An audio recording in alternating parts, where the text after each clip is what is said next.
So I decided to spend all my savings on a truck to live in it and surf the coast, which has been my dream for years.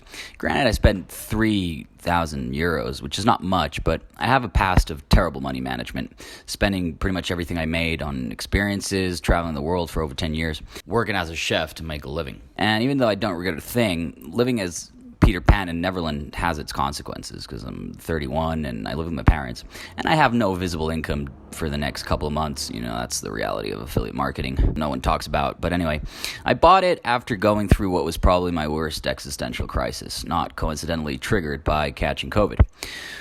So lockdown just intensified the inner critic in me. You don't like your job.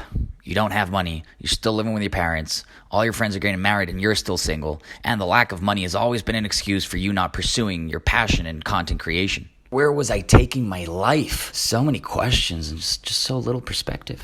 Catching COVID wasn't so much about the physical challenge. My symptoms were those of any flu, but more the mental and emotional aspect of it. Being locked up brought all of a sudden a lack of meaning in life, one that first showed up a few years ago and intensified only 6 months back. I was locked in my room, being a risk to my parents, and couldn't go out for 14 days. During this time, all my witches, as I call them, which are basically women that have crossed my path during my travels and have guided me and shown me how to be more alive and develop the capacity to think on my own and establish my own truth, all showed up to support.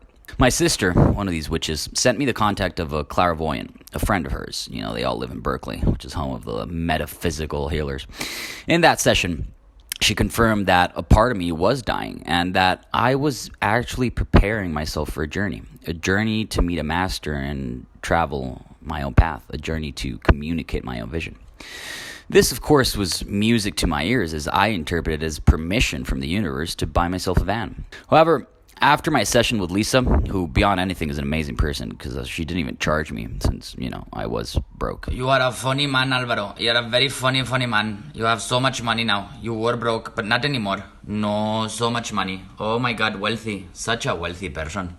And, I was feeling as if life had no meaning. How am I going to do this journey? Is this information even reliable? I know most of my friends would think I'm just simply crazy for even seeing a clairvoyant. I can't afford a truck.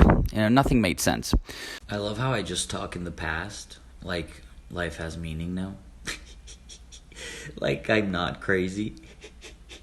Or like anything makes any sense. Ooh, God, he's a little bit cuckoo. I will say this, though. It felt almost like the universe was actually telling me to be what I've always felt I was, a nomad, a campaigner for awareness and growth. And so at that point, I ran into Neale Donald Walsch and his conversations with God.